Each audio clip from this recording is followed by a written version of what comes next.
night was velvet black when Sarah stepped off the crowded boardwalk, searching for a shortcut back to her seaside rental. The summer carnival music still pulsed faintly behind her, but each step down the empty side street seemed to swallow the sound. She checked her phone. No signal. Just moments earlier, this small coastal town had buzzed with laughter and lights. Now the silence pressed against her ears like a weight. Sarah wasn't the type to frighten easily. A graduate student in marine biology, she had spent summers on remote islands tracking turtles and wading through midnight tides. But as she walked past shuttered souvenir shops, an icy realization crept in. Every door was locked, every window dark, as if the town had vanished while she blinked. Then came the whistle, soft, almost playful. It drifted from an alley ahead, a single, drawn-out note that didn't belong to any bird. Her chest tightened. She called out a casual hello, trying to mask the tremor in her voice. No answer. Just that same whistle, closer now, echoing off the stone walls. Panic quickened her steps. She turned corner after corner, hoping to find the glow of the main street. Instead, she found only more deserted lanes and the faint smell of salt and rust. When she finally spun around, a figure stood at the far end of the alley. Tall, still, face hidden beneath a hood. The whistle stopped. Sarah's heart pounded so hard she felt it in her throat. She forced herself to remember the survival training her mentor had drilled into her. Keep breathing, stay aware, never show fear. She backed away slowly, eyes locked on the stranger. Then, another figure appeared behind her, and another, stepping from a side doorway. 3 silent shapes blocking every exit. Her mind raced. The tide chart flashed in memory. A narrow beach path beneath the old pier that would be exposed only at low water. If she could reach it, she might outrun them along the sand. Without a word, she sprinted, hearing footsteps explode behind her. The alleys twisted, but she trusted her inner compass, leaping over crates and sliding through a narrow gap between buildings, until the roar of the ocean grew loud. Moonlight gleamed on wet sand. The figures were close. She could hear their uneven breaths, but the tide had fallen just enough. Sarah plunged across the slick rocks, salt spray stinging her face. When she finally burst onto the moonlit beach, the footsteps stopped. She risked a glance back. The alley behind her was empty. Only the endless sound of waves remained. Hours later, a fisherman found her trembling near the pier.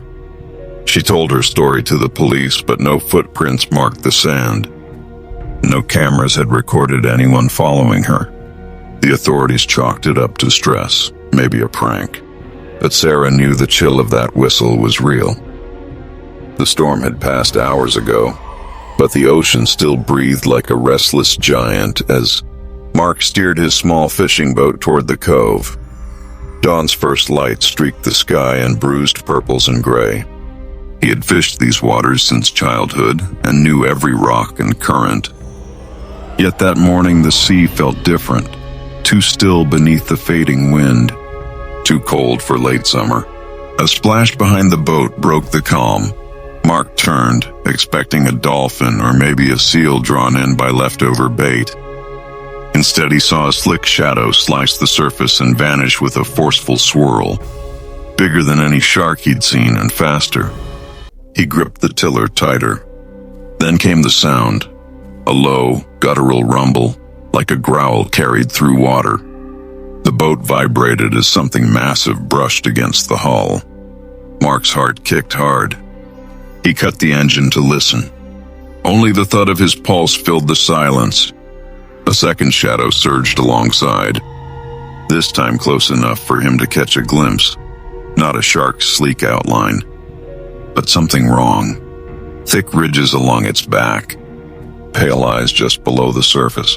Another impact slammed the boat, knocking his tackle box into the sea. The water churned with froth. Mark grabbed the radio mic. Static, no signal. He glanced toward the rocky shore a quarter-mile away. If the engine failed, he'd never row fast enough. Another strike cracked a plank, spraying icy water across his boots. He tasted salt and fear. Years of fishing told him predators rarely attack without reason. Maybe the blood of yesterday's catch clung to the deck, drawing it closer. He dumped the remaining bait overboard, hoping to distract whatever hunted him. For a heartbeat, nothing moved. Then the water bulged and a slick tail, longer. Then the boat itself whipped the surface, drenching him and knocking the craft sideways. Mark's mind raced. He recalled a hidden inlet behind a line of jagged rocks, too shallow for big fish but deep enough for his boat if he risked the narrow pass. He gunned the engine, praying the propeller wouldn't snag. The creature rammed the stern again, sending the bow lurching toward the rocks. He held his breath and aimed for the gap. The boat scraped stone but shot through. Inside the inlet, the water was eerily calm. Mark dared to look back. Nothing followed. Only the rising sun painted the waves with harmless light. The old farmhouse at the edge of Pine Hollow looked peaceful under a harvest moon, its windows glowing like sleepy lanterns. Inside, college friends Lena and Priya unpacked snacks for their weekend retreat. They'd planned a quiet night of ghost stories and stargazing, far from the city's noise. But as the clock ticked past midnight, the countryside silence grew sharp enough to cut. A faint metallic clang echoed from the barn outside. Lena froze mid-sentence.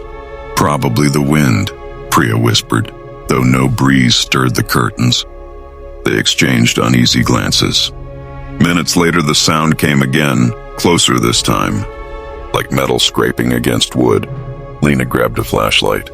Together, they stepped onto the creaking porch, their breaths clouding in the cool air. The barn loomed at the end of the gravel path, its doors slightly ajar, though they'd locked them earlier. Inside, dust motes danced in the beam of the flashlight.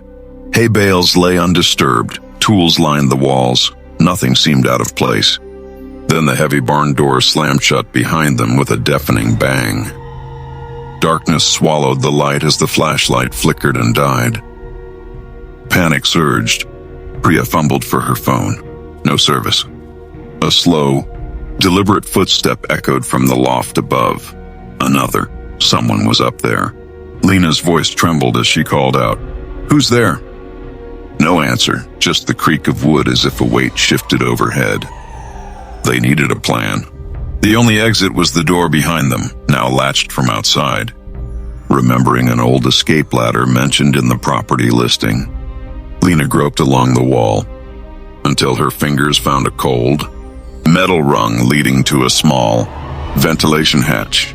Priya climbed first, heart pounding with each muffled step from above. Halfway up, a sudden crash split the silence, a heavy object thrown across the loft. Dust rained down. Priya yanked the hatch open, night air rushing in.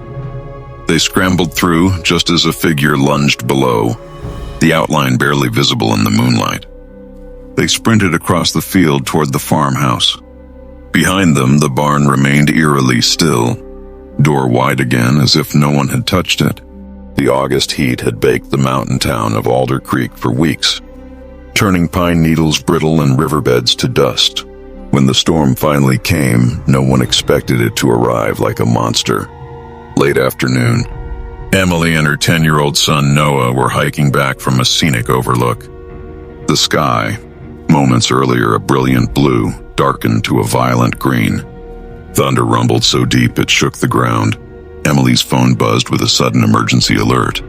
"Flash flood, seek high ground immediately." Before she could process the warning, a sound like roaring applause filled the valley. Rain slammed the earth in sheets, turning the trail to a rushing stream within minutes.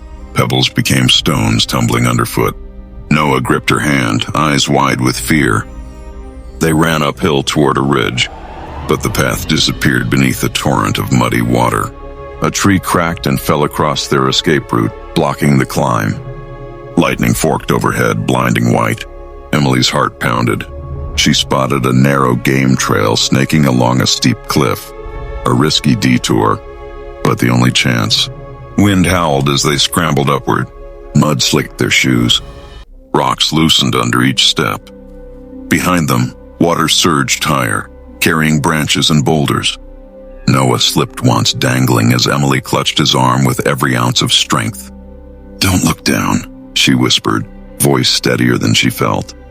They reached a ledge just as a wall of floodwater thundered through the valley below, tearing away the very trail they had stood on minutes before. Rain chilled them to the bone, but the ridge held firm. Hours passed before rescue crews found them huddled beneath a leaning pine. Shivering yet alive, the old lighthouse of Greywater Point had stood empty for decades, a lonely finger of stone against the restless Atlantic.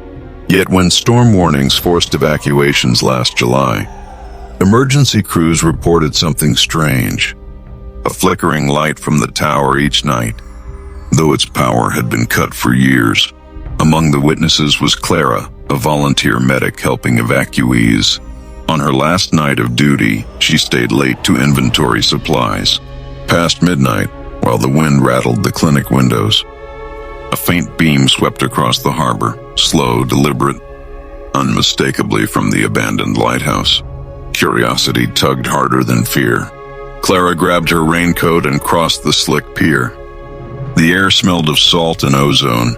Waves pounded the rocks below as she climbed the crumbling steps to the lighthouse door. It gaped open, though chains had sealed it that morning.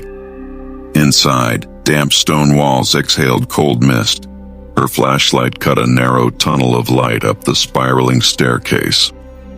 With each step she heard it, a low human humming, rising and falling with the rhythm of the sea. Halfway up, her radio hissed to life, static. Then a whisper, "Turn back." The voice was her own. Heart hammering, Clara gripped the railing and forced herself onward. At the lantern room, the humming stopped. The great glass lens stood dark. Only the storm roared beyond the windows. Then the beam flared, a blinding white that filled the chamber without source or flame. In its glow, Clara saw silhouettes of people. Sailors in soaked coats, children clutching toys, eyes hollow but watching. They moved closer until she could feel a cold wind pass through her body. A sudden memory surfaced. The 1894 shipwreck that had claimed dozens of lives here, a tragedy she'd read about as a child. The figures raised their arms in a silent plea. Clara whispered a promise to keep the lighthouse memorial alive, to tell their story. The light dimmed at once. When she blinked, the room was empty, only the storm outside. She descended trembling to find the door chained again. In the morning, rescue teams found no footprints, yet dozens in town swore they'd seen the lighthouse shining through the storm.